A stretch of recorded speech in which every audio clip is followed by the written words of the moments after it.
Hello everyone. तो आइए हमारे नेक्स्ट क्लास में यहाँ पे हम स्टार्ट करने वाले हैं पावर सेल का ऑटोमेशन। लास्ट वीडियो में हमने जो एसएसएच है उसके ऊपर और साथ में जो बैश के जो स्क्रिप्टिंग वगैरह है वो सब हमने देखा था कि कैसे वो चलता है, कैसे इस पे काम होते हैं। तो मोस्टली वो नेटिव आपके लाइनक्स के लिए होता है। और अभी जो हम पढ़ने वाले हैं वो है पावर सेल। थोड़ा पावर सेल के बारे में जानेंगे, पावर सेल है क्या चीज़ और कैसे काम करता है। तो जैसे मैंने पहले आपको बताया कि जैसे जो हमारा बैस होता है ये काफ़ी पुराना है, काफ़ी दिनों से चला आ रहा है। तो विंडोज़ को भी एक ऐसा कुछ उनको टूल चाहिए था जिससे वो पूरे का पूरा जो ऑपरेटिंग सिस्टम है उसको वो ऑटोमेट कर सके या उसको मैनेज कर सके। तो इसलिए उन्होंने पावर सेल बनाया हुआ है। जो पावर सेल जो होता है ना, ये एक्चुअल में जो बना हुआ है वो डॉट नेट के ऊपर ही बना हुआ है। जो इसके कमांड्स वगैरह होते हैं उसको हम कमांडलेट्स वगैरह कहते हैं। और मोस्टली आपका जो नेटिव होता है आपके विंडोज़ में, कुछ इसके हम समझेंगे कि कैसे चलता है। स्टार्ट पे क्लिक करके जैसे आप पावर सेल लिखोगे तो इस तरीके से आपको पावर सेल आपको देखने को मिल जाएगा। ये थोड़ा सा अलग है आपके जो बैश की स्क्रिप्टिंग होती है उससे, या बैश में जो ऑटोमेशन होता है उसमें। बट हाँ, ये मतलब एक आपको पॉसिबिलिटी देता है। जैसे हम लाइनक्स में किसी भी रिमोट जो सिस्टम है उसको अगर मैनेज करना चाहें तो वो आराम से बिल्कुल एसएसएच से आप उसको एक्सेस करके, या इवन आप लॉगिन ना भी करें बट आपके स्क्रिप्ट वगैरह रिमोटली आराम से आप चला सकते हो। और काफ़ी सारे काम है, आप बहुत सारे सिस्टम्स को एक साथ उस पर ऑटोमेशन कंप्लीट कर सकते हो उसके अंदर। और थोड़ा सा अगर मैं बात करूँ आर्किटेक्चर की, तो जो हमारा ओपन एसएसएच है या जो बैश की स्क्रिप्टिंग वगैरह है वो थोड़ा सा आप ये कह सकते हो थोड़ा सा छोटा है। फुटप्रिंट उसका बहुत छोटा है, बहुत बड़ा बड़े मतलब डिपेंडेंसीज नहीं होते इसके अंदर। क्योंकि पावर सेल क्या है ना, एक अपने आप में काफ़ी बड़ा एप्लीकेशन है, उसके अंदर काफ़ी सारी चीज़ें हैं और वो काफ़ी हेवी होता है। अगर मैं बात करूँ एक इंफ्रास्ट्रक्चर के पर्सपेक्टिव से, तो पावर सेल थोड़ा हैवी होता है, काफ़ी ज़्यादा रिसोर्स खाता है वो। पावर सेल के और भी कई सारे, जैसे अगर आपको डेवलपमेंट करना है तो पावर सेल का आपको आईडी मिल जाएगा जिसको हम विंडोज़ के अंदर पावर सेल ISE कहते हैं। बाकी आप एक नॉर्मल सा स्क्रिप्ट लिख के PS1 जो फाइल फॉर्म जो फाइल का एक्सटेंसन है उसके थ्रू भी आप इसको स्क्रिप्ट लिख सकते हो, उसको एग्जीक्यूट कर सकते हो। रन टाइम आपके विंडोज़ के अंदर होता ही है। लाइनक्स के अंदर आपको करना है तो लाइनक्स का रन टाइम आपको इंस्टॉल करना पड़ेगा वहाँ पे, और उसके बाद पावर सेल के स्क्रिप्ट भी आप वहाँ पे चला सकते हैं। थोड़ा कमांडलेट्स की बात करते हैं। तो जो कमांडलेट्स होता है, जैसे मैंने पहले बताया कि ये डॉट नेट के कई सारे पहले से बने हुए मतलब डॉट नेट पर बना हुआ है। मॉड्यूल्स कह लो इसको या ऑब्जेक्ट्स कह लो, पहले से बने बनाए ऑब्जेक्ट्स होते हैं इसके। और बहुत सारे लाइंस को आप लिख के, मतलब कई सारे प्रोग्रामिंग लिख के आप अलग अलग मॉड्यूल्स वगैरह बना सकते हो। जैसे हम फंक्शन बनाते हैं वैसे ही कुछ आप बना सकते हो। उसको कभी भी एज अ कमांडलेट आप उसको यूज़ कर सकते हो जो एक स्पेसिफिक काम करेगा। जैसे कि आपको विंडोज़ को एक्टिवेट कराना है, या आपको कोई स्पेसिफिक सर्वर से कनेक्ट करना है, या कुछ काम करना है, मतलब कुछ स्पेसिफिक, मतलब कई सारे काम होते हैं। अलग अलग मॉड्यूल्स आप प्रोग्रामिंग के थ्रू, एक्चुअली माइक्रोसॉफ्ट से भी आता है और कई सारे आपको ऐसे थर्ड पार्टी भी मिल जाएंगे जो स्पेसिफिक काम करने के लिए उन्होंने बहुत सारे मॉड्यूल्स बनाए रहते हैं। उसको आप इंपोर्ट कर लो और उसको आप ऑन द गो यूज़ कर सकते हो। देखेंगे थोड़ा सा इसके बारे में और भी। अगर मैं बात करूँ इसके, जैसे कि मेरी स्क्रीन पे आपको दिख रहा होगा कि ये एक मेरा ना एक सिस्टम है। ये एक पब्लिक आईपी है। कहने का मतलब है ये मेरा AWS में एक विंडोज़ का सिस्टम है और एक्चुअली में सर्वर है ये। अगर मैं यहाँ पे लिखूँ विनवर तो आपको समझ आ जाएगा। ये देखिए, ये है विंडोज सर्वर 2019 और ये अमेज़ॉन पे है। अब जैसे ये सर्वर है, अब मैं चाहता हूँ कि मैं इसको ऑटोमेट करूँ। देखो हमने लास्ट वीडियो में यही किया था ना कि ओपन एसएसएच के थ्रू बैश के कुछ स्क्रिप्ट थे, अपने सिस्टम से बैठे बैठे हमने चलाया था। तो ये मेरा जो राइट हैंड साइड में ये जो दिख रहा है ना, ये मेरा लोकल सिस्टम है और ये मेरा रिमोट सिस्टम है। सबसे पहले अगर कनेक्टिविटी की बात करें तो ओपन एसएसएच में या जो एसएसएच का जो सिस्टम होता है उसमें यही होता है, थोड़ा सिंपल होता है वो कि आप पासवर्ड से भी लॉगिन कर सकते हो, आप चाहो तो की से भी लॉगिन कर सकते हो। तो ऐसा इसमें भी है, बट इसमें की वाला सिस्टम तो फ़िलहाल नहीं है ऐसा। की जगह इसमें सर्टिफिकेट्स वगैरह होते हैं, बट थोड़ा प्रोसेस काफ़ी अलग है इससे। और पावर सेल को मतलब थोड़ा और ज़्यादा सिक्योर बनाने के लिए ऐसा किया गया है, लेकिन एक्चुअली में वो करने से क्या होता है ना, काफ़ी वो कॉम्प्लेक्स बन गया है वो। तो अगर मैं यहाँ से इस सिस्टम पे कुछ रिमोटली चलाऊँ तो थोड़ा इसका अलग वे होगा और कॉम्प्लेक्स भी काफ़ी होगा। सबसे पहले हम देखते हैं कि अगर मुझे यहाँ से इसको कनेक्ट करना है तो मैं कैसे कनेक्ट करूँगा। क्या कोई ओपन एसएसएच होता है या कुछ अलग तरीके से होता है? ऐसा कुछ नहीं है। आपको एक पीएस रिमोटिंग होता है,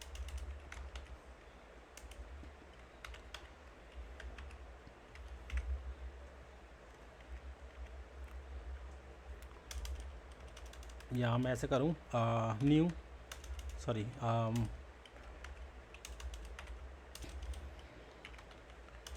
कनेक्ट करता हूँ, या आपको बताया था मैं कि एंटर करने से enter PS remoting, PS remoting,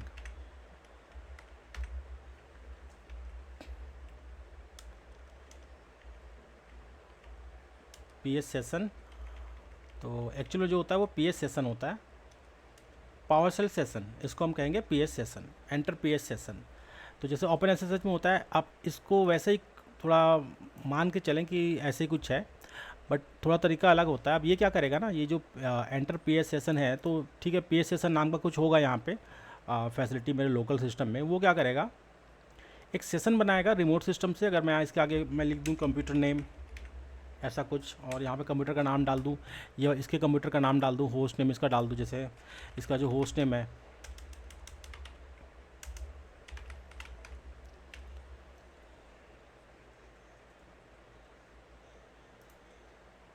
ये ऐसा कुछ।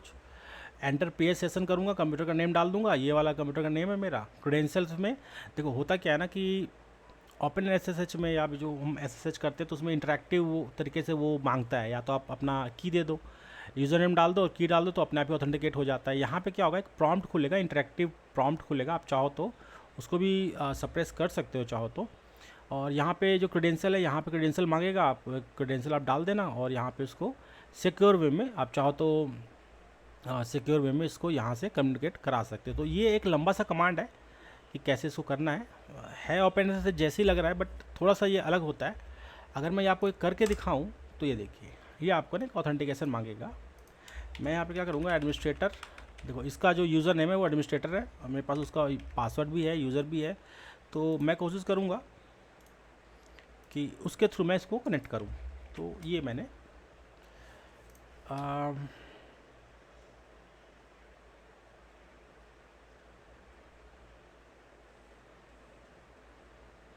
कुछ एरर दिखा रहा है, ये connected to the remote the server certificate. अच्छा, सर्वर सर्टिफिकेट का इशू दिखा रहा है, ठीक है ठीक है। तो सर्वर सर्टिफिकेट का इशू दिखा रहा है, वो इसलिए दिखा रहा है क्योंकि अगर मैं यूज़ एसएसएल करता हूँ ना, होता ही है कि जैसे मैं इसको यूज़ एसएसएल करता हूँ तो सिक्योर वे में इससे कनेक्ट होगा। और यहाँ पे जो सर्टिफिकेट है उसमें जो होस्ट नेम है वो गलत लिखा हुआ है, ठीक है। मतलब मैंने तो आईपी से इसको कनेक्ट किया ना, अगर मैं होस्ट नेम अगर ढंग से डालता और अगर वो ट्रस्टेड होता मेरे जो सर्टिफिकेट है, क्योंकि वो सेल्फ साइंड होगा, ऑब्वियसली बात है। यहाँ पे जो सर्टिफिकेट है वो सेल्फ साइंड है, उसको मैंने ट्रस्टेड नहीं कर रखा, तो उसको ट्रस्टेड करता ना तो फिर वो चल जाता आराम से। इसको देखते हैं इसको कैसे हम ठीक कर सकते हैं। तो ये जो मैं कमांड जो देख रहा हूँ ना, ये एक्चुअली ये इस तरह से कमांड होगा इसका, एंटर पीएस सेशन, कंप्यूटर का नेम डालना पड़ेगा, क्रेडेंशियल, और क्रेडेंशियल में ये आपको एक प्रॉम्प्ट करेगा। तो ये जो वेरिएबल जो दिख रहा है डॉट क्रेड करके, उसमें आप अपना क्रेडेंशियल डाल दोगे और उसके थ्रू ये यूज़ एसएसएल मतलब इंक्रिप्टेड वे में इससे कनेक्ट हो जाएगा ये। तो अगर मैं इसको मैं एंटर करूँ तो ये देखिए बिल्कुल ये आपसे यूज़र नेम जरूर मांगेगा, एडमिनिस्ट्रेटर, और पासवर्ड। देखते हैं पासवर्ड के डालने के बाद क्या कहता है ये देखिए। अब ये जो मेरा जो प्रॉम्प्ट था वो चेंज हो गया। आप देखिए अब मैं रिमोट सिस्टम के अंदर मैं चला गया, यहाँ पे मैं चला गया हूँ। अगर मैं यहाँ पे अब मैं बात करूँ होस्ट नेम की, ये देखिए अब मैं उस सिस्टम में, जैसे हम ओपन एसएसएच में जैसे करते हैं ना, एसएसएच के थ्रू हम करते हैं उस वैसे ही हम बिल्कुल उसके अंदर घुस गए। और अब यहाँ पे हम अगर कुछ कमांड डालें कि जो लोकल सिस्टम जैसे जो हम कमांड डालते हैं ना, तो ये आप यहाँ से अब देख सकते हो पूरे का पूरा। तो अब मैं इस सिस्टम में घुस गया हूँ। इसको अगर देखना है तो मैं क्या करूँ, नेट स्टेट भी कर दूँ, देखते हैं, या एक और तरीका करने का। अगर मैं इसके टास्क मैनेजर में जाऊँ तो शायद यहाँ पे दिखे यूजर्स में मैं गया हूँ तो यहाँ पे कंसोल दिख रहा है, कमांड प्रोसेसर दिख रहा है, लॉग ऑन एप्लीकेशंस वगैरह दिख रहा है यहाँ पे। बट जैसे उसमें दिखता है ना वैसे नहीं दिख रहा। बाकी कोशिश हम ऐसे कर सकते हैं कि नेट स्टेट यहाँ पे टाइप करूँ मैं, तो ये तो समझ आ जाएगा कि कौन से पोर्ट से कनेक्टेड है। ये देखिए यहाँ पे इस्टेब्लिश्ड है ये ना 3389, तो चलो ठीक है, ये मेरा RDP से कनेक्टेड है। बाकी ये 5986 जो है ना, अब ये 5986 जो होता है ये समझना पड़ेगा कि ये क्या चीज़ है। ये मेरा रिमोट IP है, मतलब इस सिस्टम का जो मेरा जो पब्लिक IP है वो ये है, कनेक्टेड है इससे 5986 से। अब 5986 जो होता है WinRM सर्विस होता है, 5985 जो होता है WinRM सर्विस वो भी होता है, बट वो होता है आपके प्लेन HTTP के लिए, मतलब प्लेन जो नेटवर्क होता है जो बिना इंक्रिप्शन के, वो चलता है आपके 5985 में, ये वाले में। और जो 5986 जो होता है ना वो हमारा चलता है 59 जो SSL के साथ जो चलता है या सर्टिफिकेट के साथ चलता है या इंक्रिप्टेड वे में जो चलता है वो पोर्ट होता है 5986। तो मैंने यहाँ पे इनको यही कहा था कि यूज़ SSL कर लो, तो यूज़ SSL करने का मतलब है 5986 पे ये बात यहाँ पे कर पाएगा। और देखते हैं, थोड़ा सा समझते हैं इसको। अभी देखो ये ओपन SSH का तो समझ आ गया कि ठीक है, हमने SSH जैसे हम वहाँ पे करते हैं लाइनक्स में ये वैसे ही है। अब यहाँ पे जो भी आप कमांड चलाओगे ना, अभी इस सिस्टम के अंदर अब चलेगा। अभी इस सिस्टम के अंदर आप घुस गए, जैसे SSH के अंदर घुसते हैं बिल्कुल वैसे ही है। लेकिन यहाँ पे जो आप कमांड चलाएंगे बिल्कुल अगर आपको अच्छे से पावर सेल आता है, और पावर सेल के थ्रू जैसे आपको सिस्टम को एक्टिवेट करना है, कोई रोल डालना है या किसी तरीके का कन्फिगरेशन करना है, फायरवॉल के रूल डालने हैं, तो कई सारी चीज़ ऐसे हैं जो आप यहाँ पे कर पाओगे। तो ये तो हो गया बात आपके रिमोटली कनेक्ट करने का। बट बात ये नहीं हुई थी, ऑटोमेशन में रिमोटली कनेक्ट करने की जरूरत नहीं पड़ती। मान के चलो अभी तो मैं सिर्फ एक सिस्टम से कनेक्टेड हूँ, मान के चलो मेरे पास 1000 सिस्टम है और 1000 सिस्टम का इन्वेंट्री निकालना है या कोई सॉफ्टवेयर को इंस्टॉल करना है। मान के चलो मुझे 7-zip इंस्टॉल करना है मेरे 1000 सिस्टम्स में, तो पावर सेल के थ्रू हम कैसे करेंगे, ये बात होगी। तो अब जैसे मैं यहाँ पे लॉगिन कर चुका हूँ, मैं इसको मुझे हटना है तो मैं करूँगा एग्ज़िट करते मैं इस प्रॉम्प्ट से हट जाऊँगा और अपने लोकल सिस्टम के पावर सेल पे आ जाऊँगा। ठीक है, ये आ गया मैं। अगला हम देखेंगे कि इस पे अगर मुझे कुछ स्क्रिप्ट वगैरह चलाने हैं तो वो हम कैसे चला सकते हैं। तो अगला जो हमारा कमांड होगा वो इस तरह से होगा, हम कहेंगे इसको कि इन्वोक कमांड का मतलब कोई कमांड चलाओ बोल रहा है। ये कंप्यूटर का नेम ये है, इस कंप्यूटर पे चला दो बोल रहा है। फाइल पाथ ये वाला जो स्क्रिप्ट है ना, इसको चलाना है बोल रहा है। ठीक है, क्रेडेंशियल $CRED के नाम से आएगा, यूज़ SSL, इतना ही करना है। जैसे मैं इसको एंटर मारूंगा फिर मेरे से क्रेडेंशियल मांगेगा। क्रेडेंशियल डालने के बाद ये वाला जो स्क्रिप्ट के अंदर आप जो भी कुछ लिखे होगे वो चल जाएगा। एक बार इसको देखते हैं कि स्क्रिप्ट में मैंने क्या लिखा हुआ है और उसको समझने की कोशिश करते हैं। अगर मैं दिखाऊँ आपको तो ये जो मेरा स्क्रिप्ट है ये एक्चुअल में ये वाला स्क्रिप्ट है मेरे पास। ये कुछ BitLocker के ये कुछ गेट डेटा बोल रहा है, यहाँ पे टेस्ट पाथ बोल रहा है। इसके अलावा यहाँ पे BitLocker के आगे माउंट पॉइंट बताओ बोल रहा है, इंक्रिप्शन बताओ बोल रहा है, काफ़ी सारी चीज़ें पूछ रहा है एक्चुअली में। और उसके बाद बोल रहा है राइट आउटपुट बोल रहा है। ठीक है, तो एक सिंपल सा ये है। यहाँ पे मैं क्या करूँगा, अब अगर मैं ये वाला चलाता हूँ तो ठीक है, ये पूछेगा क्रेडेंशियल एडमिनिस्ट्रेटर, फिर मैं डाल दूँगा पासवर्ड डालने के बाद मैं ओके करता हूँ। देखते हैं क्या कहता है ये देखिए बिल्कुल ये चला तो है, लेकिन कुछ एरर भी दिया है, जैसे गेट BitLocker वॉल्यूम इसको मिला नहीं है। हाँ, तो वहाँ पे कॉन्फ़िगर नहीं होगा ना, इसमें कॉन्फ़िगर नहीं होगा इसलिए नहीं मिला होगा। तो ऐसे मतलब ऐसे मिक्स्ड आपको रिजल्ट दे सकता है ये। बाकी आउटपुट यहाँ पे दे रहा है, वर्बोस जो दे रहा है ना मुझे, वो इस तरीके से दे रहा है। ये बता रहा है कि सीरियल नंबर जो है ये है, टाइम स्टैम्प बता रहा है, कंप्यूटर का नेम बता रहा है और रन स्पेस ID बता रहा है। तो मतलब ये आउटपुट दे रहा है और इसके लिए मुझे ना इस सिस्टम पे लॉगिन करने की ज़रूरत नहीं पड़ी। तो ये इस तरीके से आप ऑटोमेशन इसके अंदर करते हैं। आपने कुछ नहीं करना, बस ये कि ऐसे आपके स्क्रिप्ट्स वगैरह होंगे या आप मॉड्यूल्स वगैरह होंगे या कई सारे आपके कमांडलेट होंगे, उनको आप कॉन्फ़िगर करके या जैसे भी हो उसके थ्रू, जैसे मैंने अब जो कमांड बताया इसके थ्रू आप यहाँ पे चला सकते हैं। तो ये एक बेसिक वे है इसको यूज़ करने का कि कैसे चलेगा और क्या क्या इसके अंदर काम होंगे। बाकी आप पावर सेल का जो ISE है आप उसको यूज़ कर सकते हो, नहीं तो फिर विजुअल स्टूडियो कोड तो है ही, यहाँ पे अच्छे से आपको ये फॉर्मेट करने को मिल जाएगा और इसके थ्रू आप अच्छे अच्छे स्क्रिप्ट बना सकते हैं। बहुत सारे जो लोग हैं ना, मोस्टली मैंने देखा है कि स्क्रिप्टिंग जो है वो मतलब खुद नहीं करते, मोस्टली लोग यही करते हैं कि किसी को बनाया ही गिटहब वगैरह से कॉपी करते हैं और उसको फिर अपने हिसाब से मॉडिफाई करते हैं। वो ज़्यादा अच्छा रहता है कि मतलब आपको अच्छे से उसमें से आपको इन्वेंट्री का चाहिए या कुछ अच्छा रिपोर्ट्स चाहिए, सॉफ्टवेयर डिप्लॉयमेंट करना है, तो पहले से किए हुए बहुत सारे होते हैं। गैलरी के अंदर भी होता है, माइक्रोसॉफ्ट के गैलरी होता है जिसमें बहुत सारे आपके स्क्रिप्ट्स होते हैं, मॉड्यूल्स होते हैं, कमांडलेट्स होते हैं, तो वो भी उन लोग यूज़ करते हैं। तो मोस्टली लोग यही करते हैं। बाकी देखो, नॉलेज तो चाहिए होगा, अगर आपको कभी ज़रूरत पड़ जाए कि आपको कोई प्रोग्रामिंग करनी है ना, या आपको कुछ ऑटोमेशन करना है, तो वो आपको चाहिए होगा वो वाला स्किल। तो ये है, जैसे हमने लास्ट टाइम बैश देखा था वैसे हम इसको थोड़ा सा इसको समझेंगे कि और इसके अंदर क्या क्या आपको ऑप्शंस मिलेंगे। थोड़ा सा हम बात करेंगे इसके बारे में कि अब जैसे हम पावर सेल और हमेशा बैश कह रहे हैं या SSH की बात करते हैं, तो कितना इसमें डिफरेंसेस है। तो जैसे दोनों जो है हमारा, बैश कह लो या सिक्योर सेल कह लो या पावर सेल कह लो, ठीक है, जो SSH है दोनों पावरफुल टूल है, लेकिन दोनों के अलग अलग काम हैं। इससे हम क्या कर सकते हैं, सिस्टम का मैनेजमेंट कर सकते हैं, आपका रिमोट एडमिनिस्ट्रेशन, IT ऑटोमेशन और कई सारे तरीके के हम इसके अंदर काम कर सकते हैं। इसके बहुत सारे फंक्शनलिटीज़ हैं, यूज़ केसेस हैं।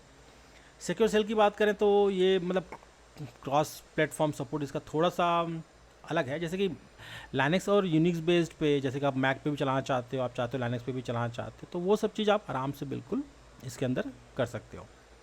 सिक्योरिटी बहुत अच्छी इसकी होती है, स्ट्रॉन्ग इंक्रिप्शन टेक्निक्स ये यूज़ करता है, बिल्कुल लाइट वेट होता है, पावर सेल की तरह बहुत भारी नहीं होता कि कोई मॉड्यूल इंपोर्ट करना है और काफ़ी सारी चीज़ के अंदर डालने हैं।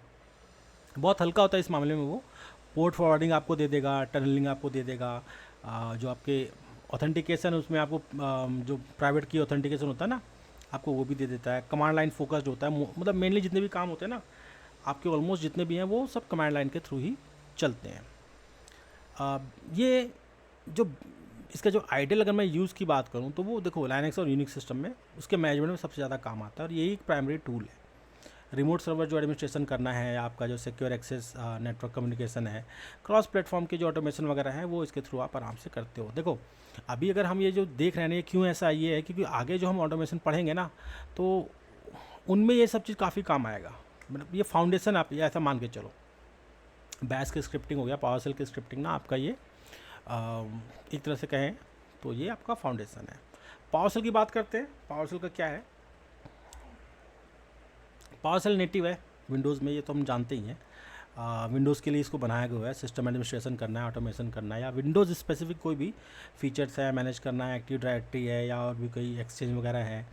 तो बहुत सारे माइक्रोसॉफ्ट के ऐसे प्रोडक्ट्स आते हैं जिनको वो पावर सेल के थ्रू ही करते हैं। ये स्क्रिप्टिंग इसके अंदर कैपेबिलिटीज़ तो होती ही हैं, जैसे ऑब्जेक्ट ओरिएंटेड स्क्रिप्टिंग लैंग्वेज की तरह इसको आप यूज़ कर सकते हो। मतलब आपको ऑटोमेट करने में थोड़ा सा मतलब ज़्यादा एक्स्ट्रा आपको देता है ये, ऐसा नहीं कि ये भी मतलब थोड़ा कमज़ोर टाइप का है, ऐसा बिल्कुल नहीं है। ये आपको जो SSH है या बैश है उससे भी अच्छा आपको कैपेबिलिटी देता है, बट है बहुत भारी और आइडियल है आपके विंडोज़ के सिस्टम एडमिनिस्ट्रेशन में।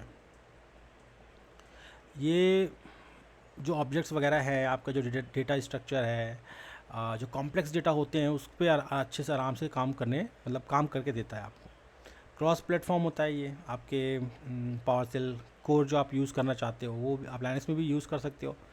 तो ये क्रॉस प्लेटफॉर्म भी आजकल इन्होंने इसमें मतलब कहने का मतलब है पावर सेल को इन्होंने पोर्ट कर दिया लाइनक्स में, क्योंकि लाइनक्स है ही ऐसा चीज़। ये इंटीग्रेट हो जाता है आपके जो एज्योर का जो क्लाउड है ना, और जो आपके और भी जैसे ऑफिस 365 के टूल्स हैं, तो वो मोस्टली या पावर सेल के थ्रू इंटीग्रेटेड होता है, आराम से इस पर आप काम कर सकते हो। जो कॉम्प्लेक्स आपके कई सारे ऑटोमेशन के जो वर्क फ्लोज होते हैं उसको भी आप आराम से इसके अंदर कर सकते हो। थोड़ा इसमें प्रॉब्लम्स ये आते हैं कि जैसे थोड़ा लर्निंग जो है ना थोड़ा सा डीप करना पड़ता है, ये अलग टाइप का ही थोड़ा वो है, इनके प्रोग्रामिंग सी अलग ही टाइप का होता है, काफ़ी समझना पड़ता है। मतलब काफ़ी अगर आप ना बैश की बात करें तो बैश थोड़ा सिंपल लगता है, पावर सेल थोड़ा उससे कठिन है। इसके अलावा देखो हमने जो लिखा है एंटर पी एस सेशन, और थोड़ा काफ़ी सारी चीज़ें ऐसे हैं जो थोड़ा समझ से बाहर है। इन्होंने मतलब जो प्रोग्रामिंग कर रखी है, जो भी लिख रखा है, जैसे ये देखो, अगर मैं सिंपलिसिटी की बात करूँ, यहाँ पे पावर सेल एडमिन यहाँ पे कुछ लिखा हुआ है, तो ये क्या लिखा है, system dot security principal Windows identity. ठीक है, ये मुझे समझ आता है कि ये आपके मॉड्यूल्स हैं, मॉड्यूल्स के अंदर जो कॉल करते हैं आपके जो लाइब्रेरीज़ हैं उसकी है। लेकिन देखो ये कॉम्प्लेक्स बनाता है इसको। अब जैसे मैं एक प्रोग्रामर की बात करूं तो आपको पता होना चाहिए ना। तो आपको अगर पावर सेल में अगर आपको स्क्रिप्टिंग करनी तो ये सब भी आपको पता होना चाहिए कि एग्जैक्टली ये क्या चीज़ें हैं। देखिए जो सिंटैक्स वगैरह हैं वो कितने कॉम्प्लिकेटेड वगैरह होते हैं यहाँ पे। ये आपके विंडोज़ सर्वर के एडमिनिस्ट्रेशन के लिए बहुत अच्छा काम आता है। ये ऑटोमेशन के लिए बहुत अच्छा होता है ये आपका। तो डिफरेंसेस देखते हैं इन दोनों के बीच में। प्लेटफॉर्म का जो फोकस है, जो हमारा SSH है, ऑब्वियस सी बात हो लाइनक्स बेस पे चलता है। पावर सेल अपने विंडोज़ पे चलता है।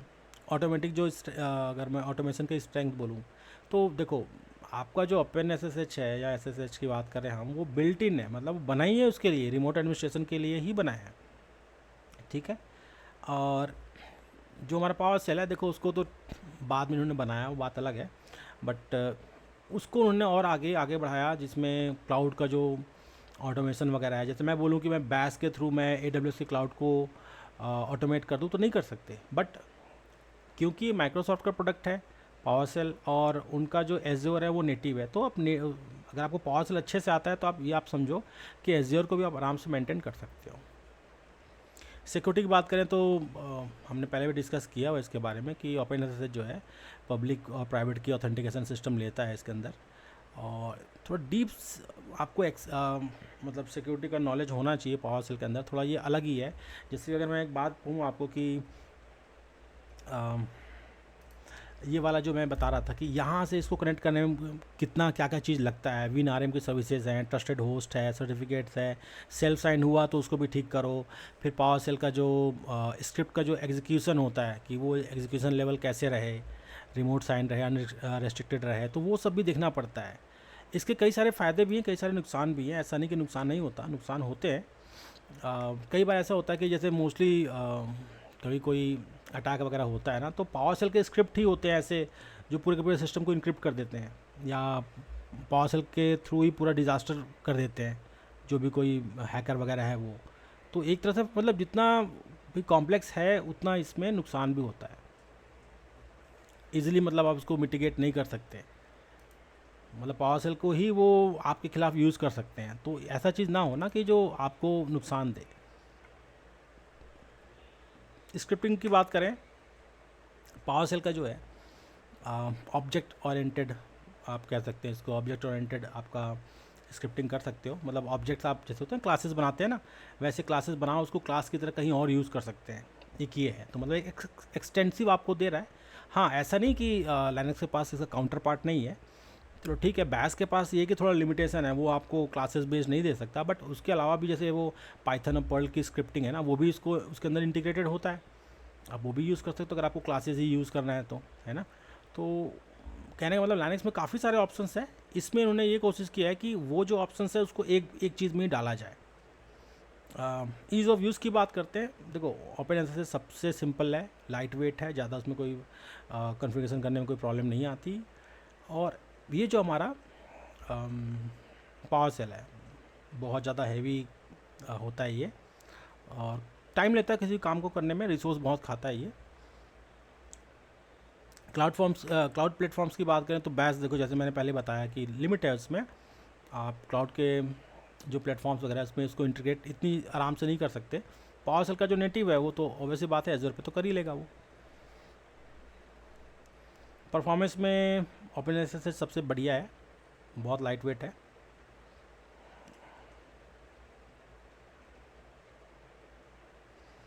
अब अगर मैं इंटरेक्टिविटी की बात करूँ यहाँ पे कि जो मेरा SSH है उसमें GUI ना के बराबर होता है, बिल्कुल होता ही नहीं उसमें। आप कोई चीज़ वो नहीं कर सकते, जो भी आएगा आपके CLI के अंदर ही आएगा, वहीं पे इंटरेक्टिविटी होगी और वहीं पे आप करोगे। जबकि पावर सेल में जैसे भी हमने देखा यहाँ पे अभी हमने ये क्रेड जो था उसके लिए एक GUI खुल गया था ना, तो ये ऐसा होता है कि कुछ ऑब्जेक्ट्स ऐसे होते हैं जिसके लिए ये ऐसा काम कर सकता है। मतलब आपको एक GUI भी दे सकता है, मतलब मिक्स्ड होता है ये।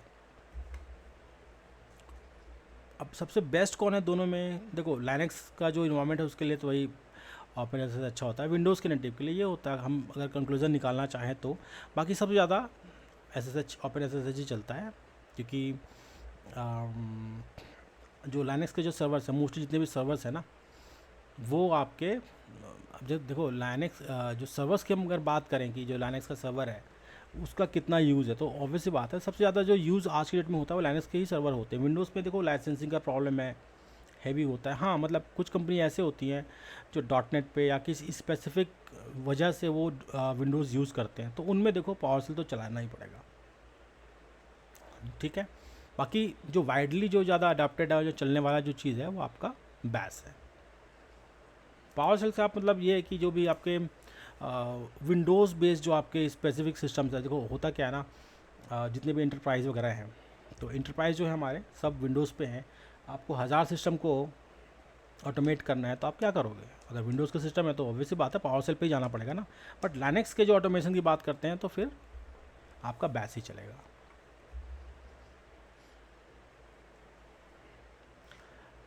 थोड़ा हम इसका, अगर मैं प्रोग्रामिंग की बात करूं, जैसे कि हमने लास्ट वीडियो में देखा था, कुछ हमने लूप्स वगैरह बनाए थे और काफ़ी सारी चीज़ें हमने किया था, तो वो हम थोड़ा समझ सकते हैं इसके अंदर। कमांडलेट्स तो हमने पहले भी देखा हुआ है। एक चीज़ मैं आपको बता सकता हूँ या दे सकता हूँ। अगर आप, एक मेरा ये जो वीडियो है मेरा विंडोज़ सर्वर करके, ये है Windows server installation open SSH versus PowerShell PS remoting. तो इसके अंदर ना मैंने काफ़ी अच्छे से बताया कि कैसे हम WinRM को इनेबल करते हैं, पावरशेल रिमोटिंग को कैसे इनेबल करते हैं, और काफ़ी अच्छा ये मतलब इसके अंदर मतलब बताया गया है। काफ़ी सारी चीज़ें हैं जो आप इसको अच्छे से आप यूज़ कर सकते हो, देख सकते हो, समझ सकते हो। मतलब मैं इसको इसलिए रिकमेंड कर रहा हूँ इस वीडियो में आपको। ये जो मैंने अभी जो हमने जो किया इस पर, ये वाले जो चीज़ें हैं, तो यहाँ से जो हमारा जो सर्वर है, मैं सर्वर की बात करूँ, इस सर्वर पे यहाँ से इसकी कनेक्टिविटी आप कैसे करेंगे, उसके लिए आप ये वीडियो देख सकते हो मेरा वाला। इस वीडियो में मैंने बताया हुआ है कि कैसे आप जो रिमोट सिस्टम है उसमें WinRM, HTTP port, HTTPS port, WinRM की सर्विस, कन्फिग, लिसनर्स, सर्टिफिकेट कैसे करना है, और क्या क्या एरर्स आते हैं, कैसे उस एरर्स को ठीक करना है। अगर एक्टिव डायरेक्टरी में है तो वो कैसे ट्रस्ट करता है, ट्रस्टेड होस्ट क्या होते हैं, तो वो सब चीज़ मैंने इसके अंदर आपको बता रखा है। तो आप प्लीज़ वो वीडियो देखें अगर आपको कनेक्टिविटी में कुछ इश्यूज़ आ रहा है तो।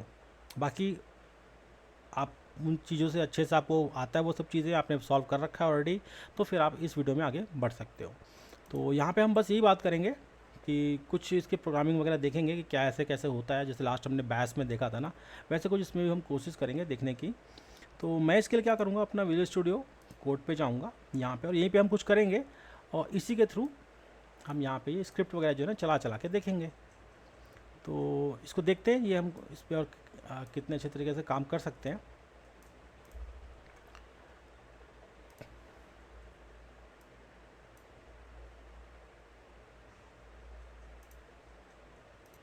चलिए सबसे पहले बात करते हैं हमारे वेरिएबल के बारे में। तो जैसे बैश में भी होता है, डॉलर के आगे आप कुछ लिख देते हो, एक कोई भी नाम देते हो आप, नेम इक्वल टू डॉलर, उसके आगे कुछ भी आप, या नेम इक्वल टू आप लिखते हो उसका वैल्यू, ठीक है। तो इसको, ये वाला जो सेक्शन है इसको हम बैश में बनाते थे वेरिएबल। यहाँ पे थोड़ा सा अलग है, यहाँ पे आपको डॉलर लिखना पड़ेगा। डॉलर जो है, dollar location equal to get location, मतलब इस वाले वेरिएबल में हमने इस वाले कमांड भी हो सकता है, जैसे गेट लोकेशन है ना, ये पावरशेल का कमांड है, इसको हमने एज अ वेरिएबल हमने यहाँ पे स्टोर कर लिया। इसको हम फिर आगे अपने किसी कमांड में यूज़ भी कर सकते हैं कि डॉलर लोकेशन, मतलब फिर अपने आप ही वो गेट लोकेशन को उसके अंदर डाल लेगा, ठीक है।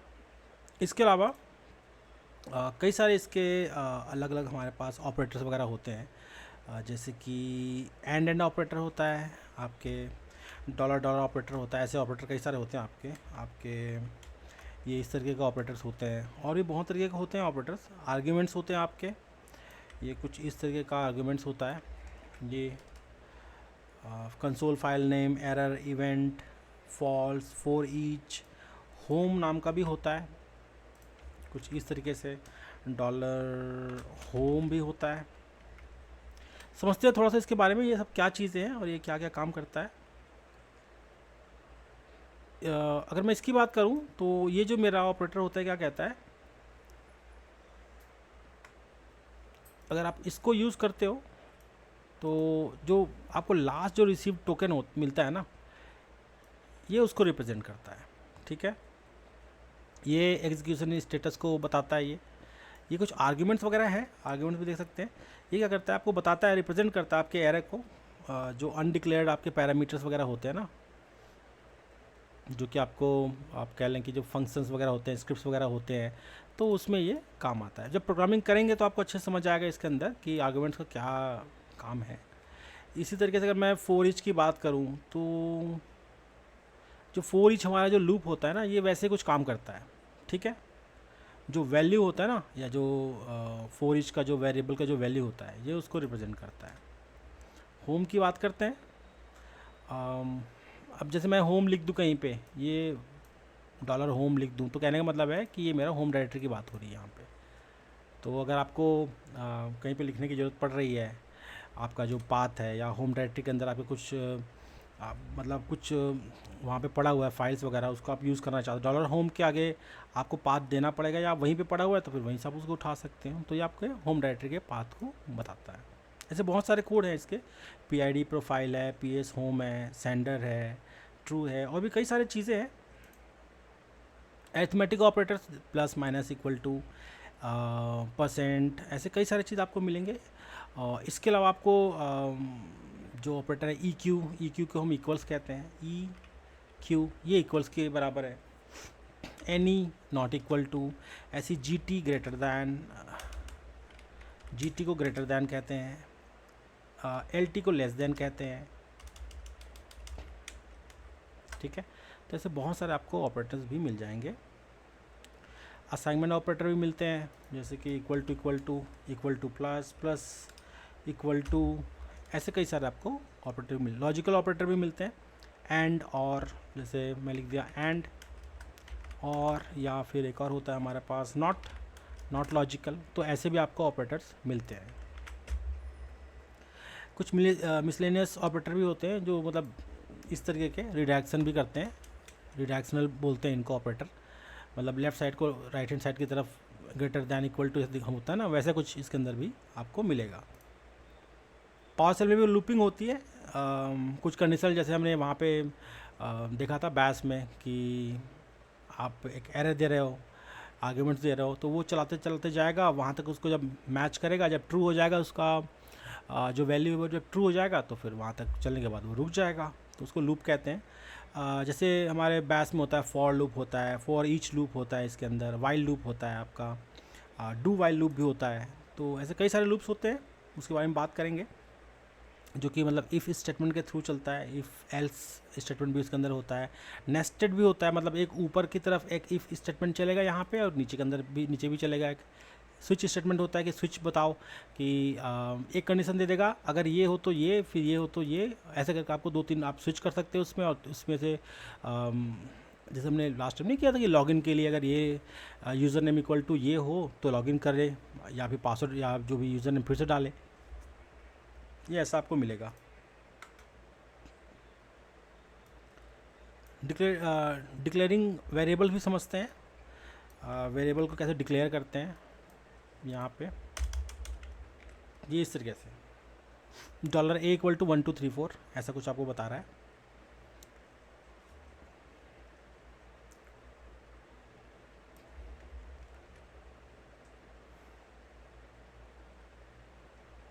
एरर्स को कैसे आप क्रिएट करना है, इनिशियलाइज करना है, उसके लिए आपको ये वाला मिलेगा, ये वाले।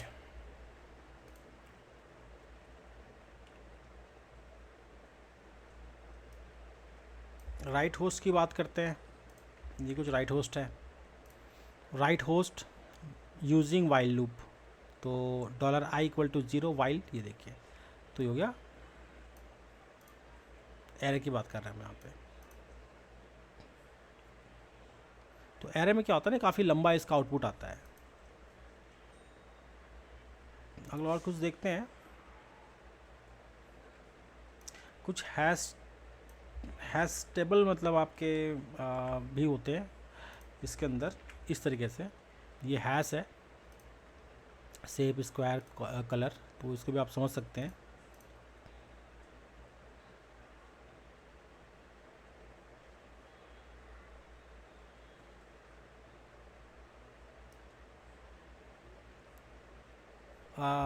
इसके एक आपको, ये देखिए, कई सारे आपको एग्जांपल्स दिखाऊंगा मैं आपको यहाँ पे। ये एक छोटा सा एग्जांपल है। राइट होस्ट बोल रहा है print all hash table keys, तो हैश कीज़ यहाँ पे आ गया। राइट होस्ट, ये हैज़ वैल्यूज़, हैज़ आईडी, ये इस तरीके से आप इस पर काम कर सकते हैं। ये जो रिज़ल्ट वगैरह देगा ना, ये आईडी, कलर, शेप वगैरह सब ये देगा यहाँ पे। आईडी, कलर, शेप, ये सब का आउटपुट देगा। कुछ मैचेस होते हैं इसके अंदर, सब एक्सप्रेशन कहते हैं, मैच कराते हैं। अगर मैं बात करूं एपोस्ट्रॉफ की, ये वाला, तो मैच कराता है बिगिनिंग ऑफ लाइन को। ये ऐसे डॉलर भी होते हैं। ये मैच कराता है एंड ऑफ द लाइन को। डॉट होता है, ये मैच करता है एनी सिंगल कैरेक्टर जो भी नया लाइन को छोड़ के हो। तो ऐसे कई सारे सब एक्सप्रेशन होते हैं। स्लैश ए होता है आपका, स्लैश छोटा जी होता है, स्लैश बड़ा जेड होता है। तो ये कई सारे आपको मिल जाएंगे। मतलब जो होता है ना रेगुलर एक्सप्रेशन, ये उस तरीके की चीज़ है, और इनके सबके अलग अलग मीनिंग्स होते हैं।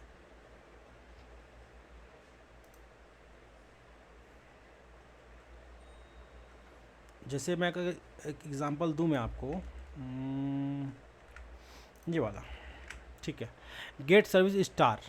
तो अब देखिए यहाँ पे ये क्या कर रहा है, ये जो भी सर्विसेज है, स्टार मतलब जो भी सर्विसेज है ना, उसको बोल रहा है गेट कर लो बोल रहा है। और फिर उसका क्या और कमांड है, सॉर्ट कर लो, सर्विस टाइप के हिसाब से सॉर्ट कर लो, ठीक है। और फॉर्मेट टेबल कर दो, name, service type, status, auto size. ये देखिए, ये 3 बता दिया। ये 3 कॉलम्स के आपको पूरे आपको मिल जाएंगे। अगर मैं इसको चलाऊँ यहाँ पे तो आपको दिख जाएगा ये एक्चुअल में।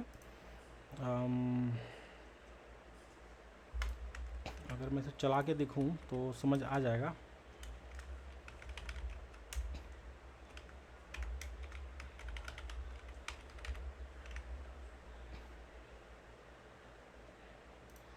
पासवर्ड डालना पड़ेगा।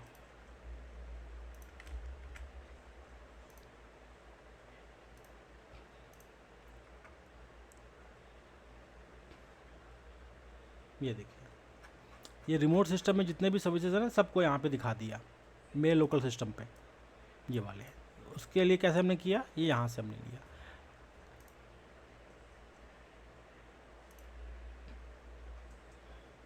और भी कई सारे आपको एग्जांपल्स मिल जाएंगे।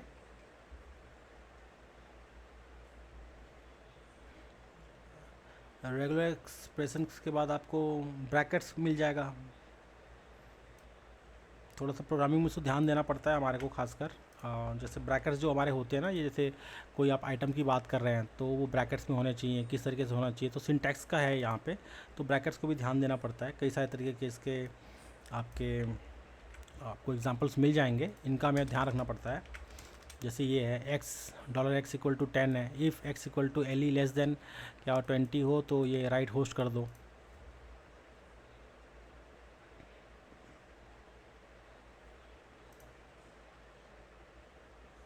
एक पावर सेल के अंदर और भी कई सारी चीज़ें होते हैं, जैसे कि एक इसका एलियस होता है। कमांड को आप अपने हिसाब से कमांड में चेंज कर सकते हैं। जैसे कोई कमांड है, उसको उसके लिए आप एलियस बना दो। जैसे हम कमांड प्रॉम्प्ट में पहले करते थे, कि कुछ कमांड है, उसको कस्टमाइज़ करना चाहते हो, अपने नाम से कुछ कमांड बनाना चाहते हो, तो आप वो भी कर सकते हो। तो गेटिंग उसको एलियस कहते हैं। अगर मैं यहीं पे अगर बात करूँ गेट एलियस का, अगर मैं यहाँ पे जाके गेट एलियस करूँ, ये देखिए, ये सब पूरे एलियस है। आपके देखिए कमांड जितने भी ना कमांड के, ये देखिए RCJB रिसीव जॉब, तो ये देखिए ऐसे आप खुद के अपने कमांड्स भी बना सकते हो। तो ये तो काफ़ी पहले से है, यहाँ पे पावर सेल से पहले कमांड में भी ऐसे चलते थे, आप वहाँ पे भी कमांड प्रॉम्प्ट के अंदर बना सकते थे ये सब चीज़ें। इसके एक्सटेंशंस आते हैं कई सारे, जैसे मान के चलें कि अगर पावर सेल की बात करूं तो जैसे आपके पास VMware का पूरा इंफ्रास्ट्रक्चर है, तो VMware के पहले से बने बनाए बहुत सारे मॉड्यूल्स आते हैं, उसको आप इंपोर्ट कर लो और उससे आप पूरा के पूरा VMware के इंफ्रास्ट्रक्चर को आप आराम से मैनेज कर पाते हो। सेम इसी तरीके से विंडोज़ के कई सारे प्रोडक्ट ऐसे आते हैं, जैसे माइक्रोसॉफ्ट की एक्टिव डायरेक्टरी है, एक्सचेंज सर्वर है, एज्योर के भी आते हैं, तो उनके मॉड्यूल्स आप डाल लो और उससे मतलब वो जो मॉड्यूल्स होते हैं वो स्पेसिफिक काम करने के लिए, कि उससे जो टेक्नोलॉजी उससे रिलेटेड काम करने के लिए होते हैं, पहले से बने बनाए, पीछे उसके प्रोग्रामिंग होती है, आप उनको यूज़ करो और एक स्पेसिफिक काम कर सकते हो। जैसे हमारा AWS का CLI है ना, वो AWS ने बनाया है। वैसे एज्योर को अगर आपको मेंटेन करना है तो उनके मॉड्यूल्स को ले आओ और एज्योर को आप पावर सेल के थ्रू आप मेंटेन कर सकते हो। तो आप ये समझ सकते हैं कि जो हमारा माइक्रोसॉफ्ट है, उन्होंने इस तरीके से पावर सेल को यूज़ किया है कि वो मल्टीपर्पज़ तरीके से काम है। अगर आपको पावर सेल बहुत अच्छे से आता है तो आप ये समझिए उसके थ्रू आप पूरे क्लाउड को भी मैनेज कर पाएंगे। और ये बहुत सारी चीज़ें हैं इसके अंदर एलिस के अलावा। स्क्रिप्टिंग की बात करें तो जैसे अब एक हमारे पास एक आता है पावर सेल की गैलरी, पावर सेल गैलरी, ये तो ये एक माइक्रोसॉफ्ट का वेबसाइट है, मैं आपको दिखाता हूँ पावर सेल की गैलरी क्या होता है। पावर सेल गैलरी ऐसा कुछ मुझे सर्च करना पड़ेगा, तो ये आपको लेके जाएगा, ये देखिए powercellgallery.com पे। ये देखिए यहाँ पे आप ना, इनके पास कई सारे पैकेजेस होते हैं, ये देखिए PS विंडोज़ अपडेट का कुछ है, पैकेज मैनेजमेंट का है, तो आप ये समझिए कि इसको कितना एक्सटेंसिव इन लोगों ने बनाया हुआ है।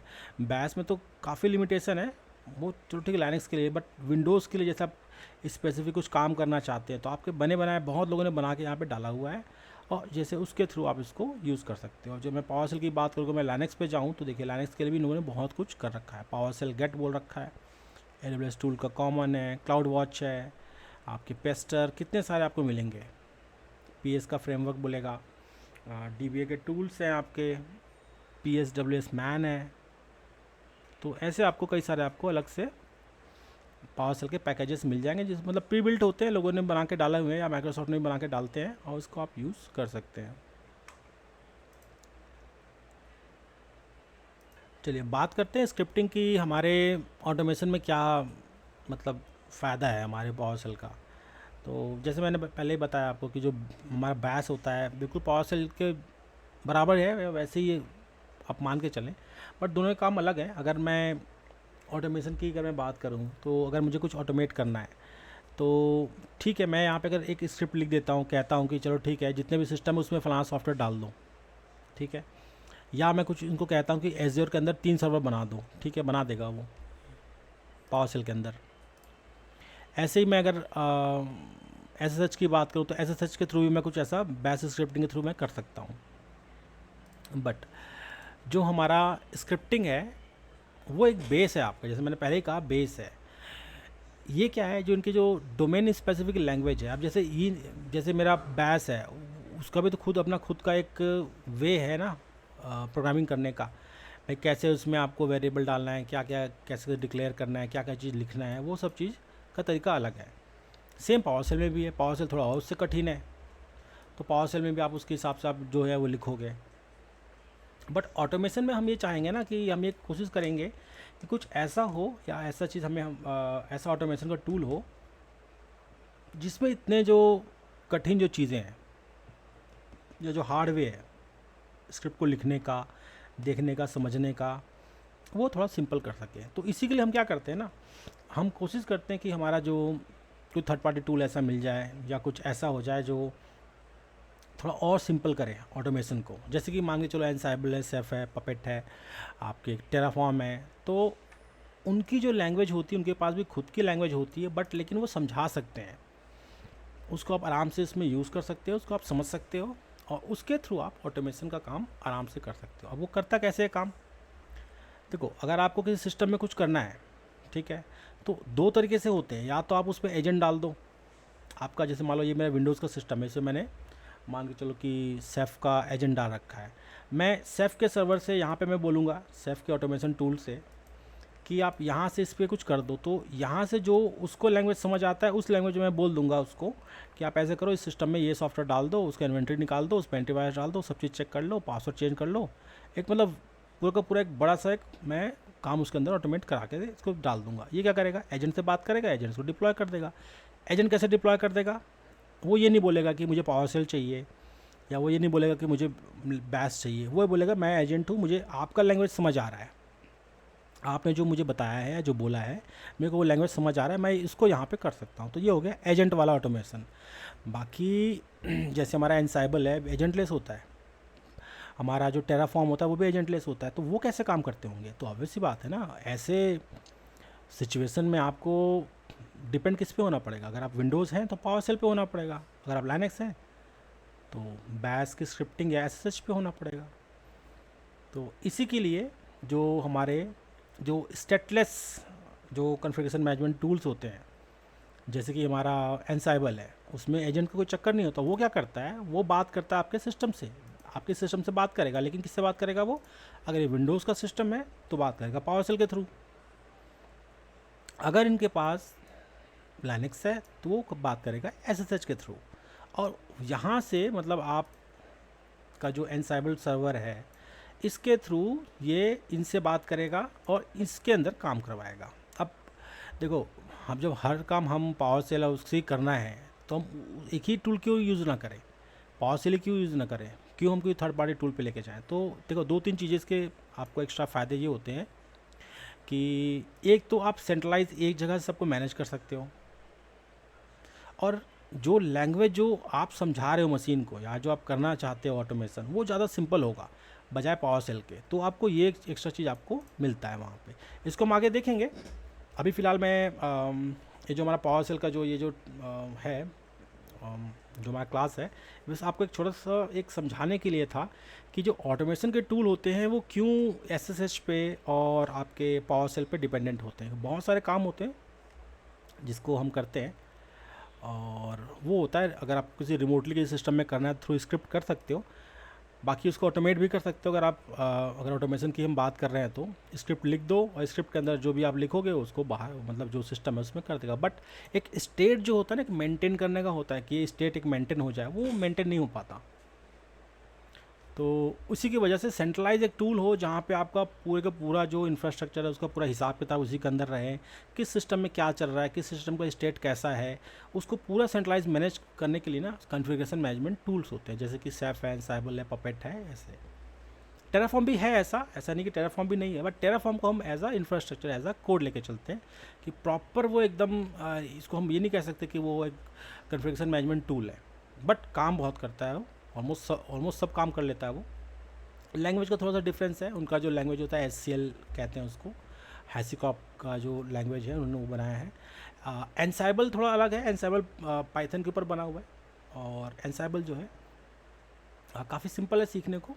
सेफ थोड़ा सा कठिन है, बट सेफ और ज़्यादा ग्रैनुलर वे में ना आपको एक वे देता है, जिससे आप मतलब छोटे से छोटे चीज़ को भी आप उसमें आप ठीक कर सकते हो या ऑटोमेट कर सकते हो, या आप सिस्टम में लॉग भी ना करो। आप हज़ारों सिस्टम हैं आपके पूरे दुनिया भर में फैले हैं, आप एक जगह से बैठे बैठे ना उन हज़ारों सिस्टम को मैनेज कर सकते हो। तो वो हम आगे आने वाले वीडियोस में देखेंगे। काफ़ी सारी चीज़ें हैं जो अभी समझना बाकी है। अगर आपको ये पावर सेल के जो स्क्रिप्टिंग है, इसकी प्रोग्रामिंग में थोड़ा सा लगा हो कि कुछ कमी है, तो आप इसको ज़रूर कोशिश करें करने की, क्योंकि मैं एग्जैक्टली पूरा प्रोग्रामिंग लेवल पे नहीं लेके जा गया आपको। काफ़ी सारी चीज़ें जिसमें आपको लिखना पड़ेगा, काफ़ी सारी चीज़ टेस्ट करने पड़ेंगे। तो मैं कोशिश ये करूँगा फ्यूचर में कि जैसे हम ये खास क्योंकि हम अभी ऑटोमेशन के फेज़ पे हैं, तो ऑटोमेशन जब हमारा ख़त्म होगा, जब मुझे ज़रूरत पड़ेगी ना, तो एक पावर सेल के ऊपर एक काफ़ी एक लंबा सीरीज़ हम बना सकते हैं जिसमें एक एक पावर सेल का पूरा काम है, वो हम वहाँ पे करेंगे। आपके पाइथन की स्क्रिप्टिंग आती है, पर्ल की स्क्रिप्टिंग आती है, बैश स्क्रिप्टिंग आती है, तो उन पे भी अलग अलग हम एक प्लेलिस्ट के थ्रू उसको हम काम करेंगे। बट अभी फ़िलहाल हम ऑटोमेशन पे रहेंगे। एक मैंने आपको ब्रीफ ओवरव्यू दिया है कि कैसे आप रिमोटली किसी सिस्टम पे कोई जो स्क्रिप्ट है उसको एग्जीक्यूट करते हैं through bash, through PowerShell. तो हमने दोनों वे देख लिया है। लास्ट वीडियो में हमने बैश देखा था, इस वीडियो में हमने पावर सेल देखा है। अगले वीडियो में हम थोड़ा और कुछ ऑटोमेशन की बातें करेंगे ये सीरीज़ थोड़ा लंबा होने वाला है। और अब जो हम बातें करेंगे मोस्टली, देखो मैंने क्या किया ना, AWS के हम इंफ्रास्ट्रक्चर पे चल रहे थे, वही हम क्लाउड वगैरह हम जो भी काम था वो हम कर रहे थे, साथ में हम ऑटोमेशन भी लेके चलते हैं, क्योंकि अभी ज़रूरी है कि अब जो भी कई सारे काम है उसको ऑटोमेशन के थ्रू हम AWS पे करें, तो आपको एक रियल एक्सपीरियंस मिलेगा आपको कि क्लाउड पे कैसे ऑटोमेशन चलता है, कैसे काम होता है। तो आई थिंक आज के लिए इतना ही, मैं आपसे मिलूंगा मेरे नेक्स्ट वीडियो में, तब तक के लिए धन्यवाद।